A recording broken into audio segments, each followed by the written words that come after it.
ICSE education academy में आप सभी का स्वागत है।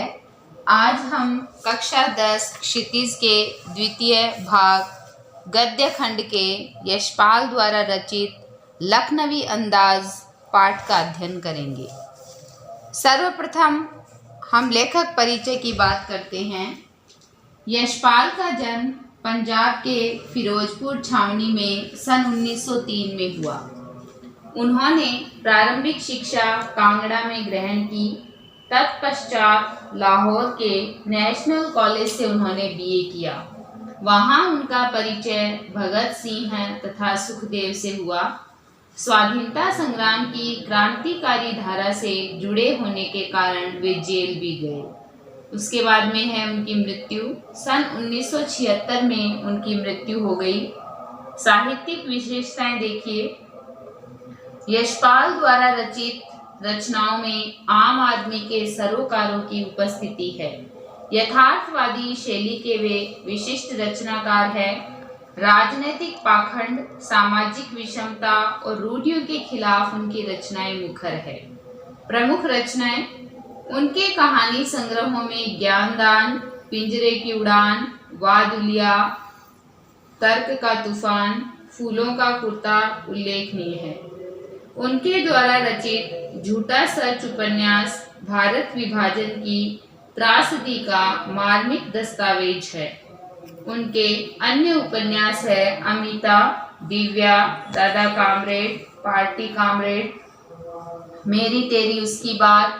भाषा की स्वाभाविकता तथा सजीवता उनकी रचनागत विशेषता है। अब हम शुरू करते हैं लखनवी अंदाज। मुफस्सिल की पैसेंजर ट्रेन चल पड़ने की उतावली में फुंकार रही थी। आराम से सेकंड क्लास में जाने के लिए दाम अधिक लगते हैं। दूर तो जाना नहीं था, लेखक कहते हैं। भीड़ से बचकर एकांत में नई कहानी के संबंध में सोच सकने और खिड़की से प्राकृतिक दृश्य देख सकने के लिए टिकट सेकंड क्लास का ही ले लिया। गाड़ी छूट रही थी। सेकंड क्लास के एक छोटे डिब्बे को खाली समझकर जरा दौड़कर उसमें चढ़ गए।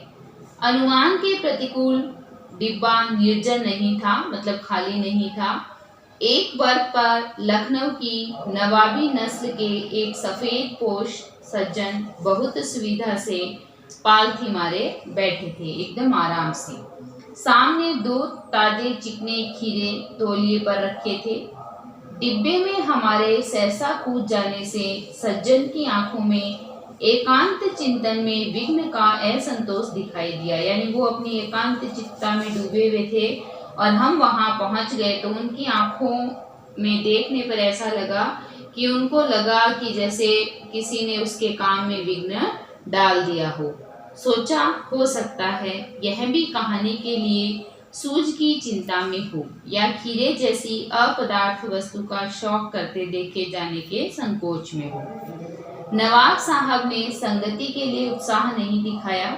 हमने भी उनके सामने की बर्थ पर बैठकर आत्मसम्मान में आंखें चुरा ली। छोटे प्रश्न देखिए।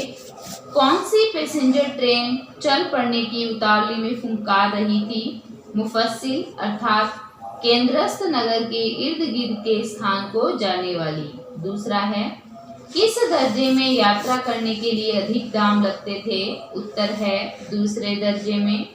तीसरा प्रश्न लेखक किस डिब्बे में चढ़ा? लेखक जो है दूसरे दर्जे के एक छोटे से डिब्बे में चढ़ा। बर्थ पर कहाँ के नवाब बैठे हुए थे? लखनऊ के। नवाब साहब संकोच में क्यों पड़ गए? खीरे जैसी वस्तु का शौक करते देखे जाने के कारण। उसके बाद में है खाली बैठे कल्पना करते रहने की पुरानी आदत है। नवाब साहब की असुविधा और संकोच के कारण का अनुमान करने लगे। संभव है नवाब साहब ने बिल्कुल अकेले यात्रा कर सकने के अनुमान में किफ़ायत के विचार से सेकंड क्लास का टिकट खरीद लिया हो और अब गवारा न हो कि शहर का कोई सफ़ेद पोश उन्हें मंझले दर्जे में सफ़र करता देखे। अकेले सफ़र का वक्त काटने के लिए ही खीरे खरीदे होंगे और अब किसी सफ़ेद पोश के सामने खीरा कैसे खाए। हम कनखियों से यानी तीखी नज़रों से, टेढ़ी नज़रों से नवाब साहब की ओर देख रहे थे। नवाब साहब कुछ देर गाड़ी की खिड़की से बाहर देखकर स्थिति पर गौर करते रहे। फिर देखो, ओह, नवाब साहब ने सहसा हमें संबोधन किया। आदाब अर्ज, जनाब खीरे का शौक फरमाएंगे।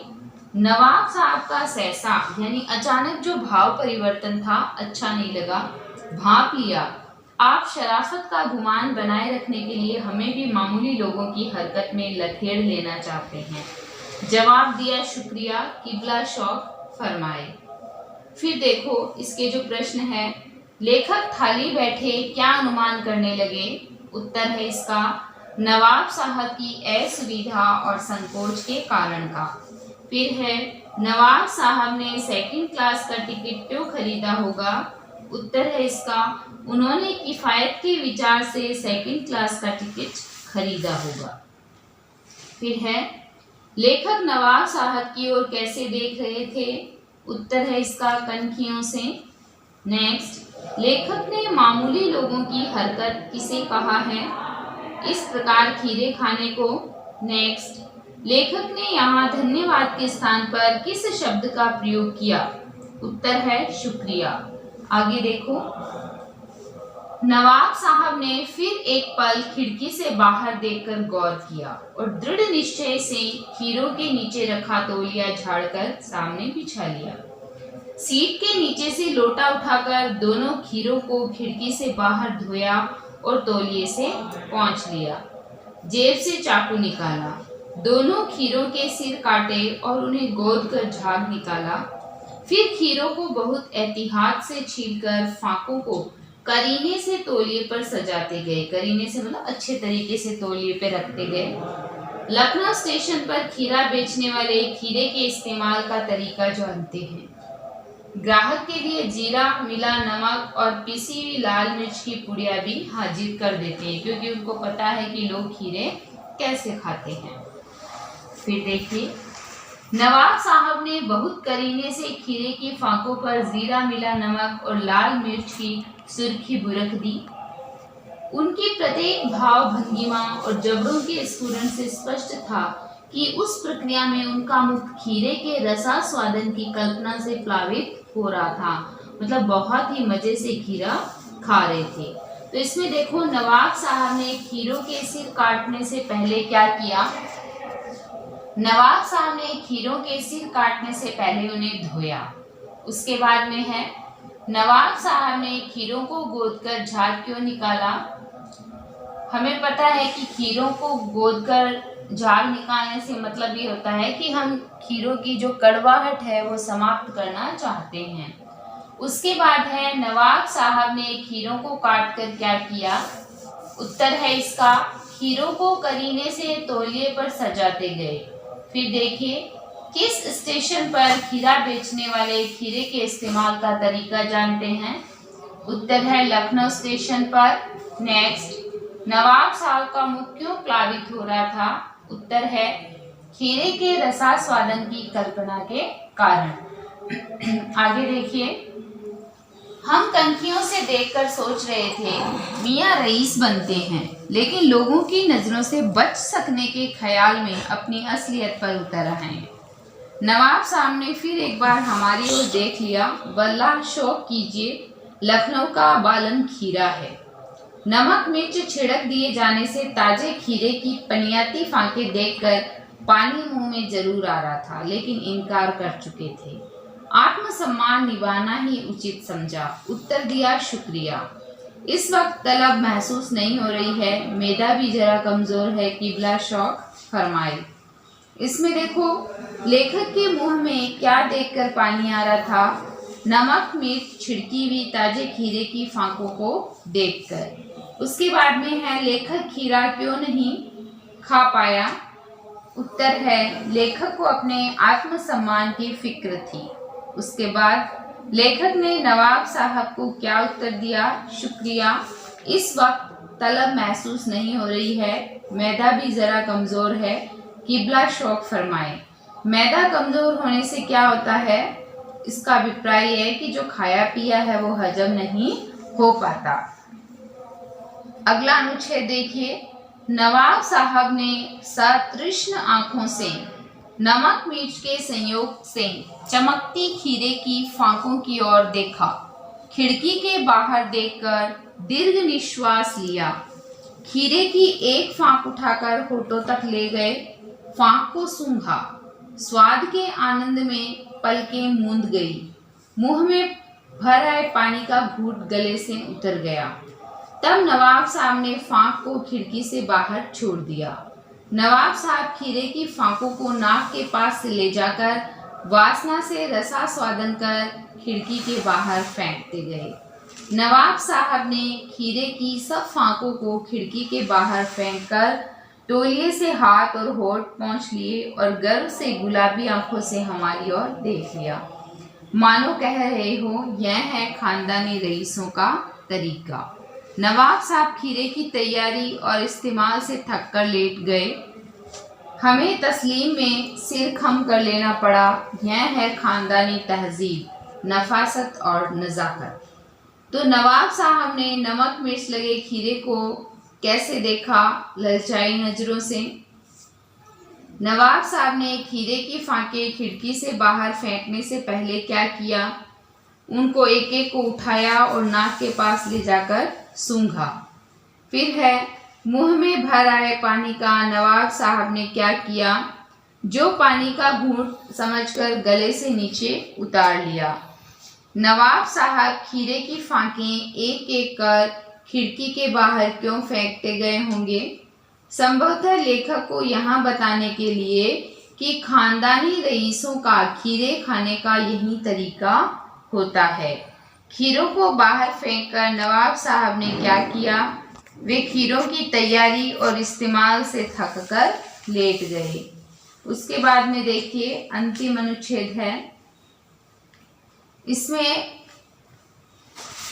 हम गौर कर रहे थे खीरा इस्तेमाल करने के इस तरीके को खीरे की सुगंध और स्वाद की कल्पना से संतुष्ट होने का सूक्ष्म, नफीस या एब्स्ट्रैक्ट तरीका जरूर कहा जा सकता है, परंतु क्या ऐसे तरीके से उदर की तृप्ति हो सकती है, यानी पेट भर सकता है?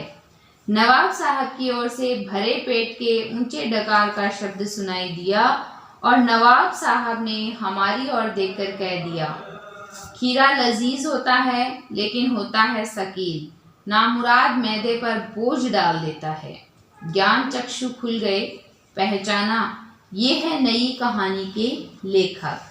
खीरे की सुगंध और स्वाद की कल्पना से पेट भर जाने का डकार आ सकता है तो बिना विचार, घटना और पात्रों के लेखक की इच्छा मात्र से नई कहानी क्यों नहीं बन सकती? उत्तर देखिए, लेखक किस बात पर गौर कर रहे थे? उत्तर है इसका खीरे के इस्तेमाल करने के तरीके पर। नेक्स्ट, नवाब साहब ने जैसे खीरे का इस्तेमाल किया, क्या उससे उदर की तृप्ति हो सकती है? नहीं, क्योंकि बिना खाए पेट कैसे भर सकता है? नवाब साहब की ओर से कैसा शब्द सुनाई दिया? भर पेट के ऊंचे डकार का शब्द, जैसे पेट भरा हुआ हो और डकार आ रही हो किसी को। फिर है लजीज शब्द का क्या अर्थ है? लजीज शब्द का अर्थ है स्वादिष्ट। नेक्स्ट, नवाब साहब के खीरा खाने के अंदाज का लेखक पर क्या असर पड़ा? उत्तर है इसका लेखक के ज्ञान चक्षु खुल गए। अब शब्दार्थ देखिए, इसमें उर्दू के काफ़ी शब्दों का इस्तेमाल हुआ है तो वो हमें याद रखने पड़ेंगे। सबसे पहले है मुफस्सिल, जिसका मैंने आपको बताया था केंद्रस्थ नगर के इर्द गिर्द के स्थान। सफ़ेद पोश, भद्र व्यक्ति या सीधा सा आदमी। किफ़ायत, मितव्ययता या समझदारी से उपयोग करना। आदाबर्ज, अभिवादन का एक ढंग है या नमस्कार का तरीका। गुमान, भ्रम। एहतियात, सावधानी या बचाव। बुरक देना, छिड़क देना या बिखेर देना। स्फुरण, हिलना, फड़कना। प्लावित, पानी भर जाना। पनियाती, रसीली, रस से भरी, मैदा आमाशय को कहते हैं। तस्लीम सम्मान में, आदर के साथ। तहजीब शिष्टता, नफासत स्वच्छता सफाई। नज़ाकत कोमलता या नम्रता। नफीस बढ़िया। एब्स्ट्रैक्ट अमूर्त जिसका भौतिक अस्तित्व न हो या सूक्ष्म। सकील आसानी से न पचने वाला या अपाच्य। तो आज हमने यशपाल द्वारा रचित लखनवी अंदाज पाठ का अध्ययन किया है। कल हम अपने नए वीडियो के साथ आपके समक्ष फिर उपस्थित होंगे। आप सभी मेरे चैनल को लाइक, शेयर, सब्सक्राइब करें। Bell icon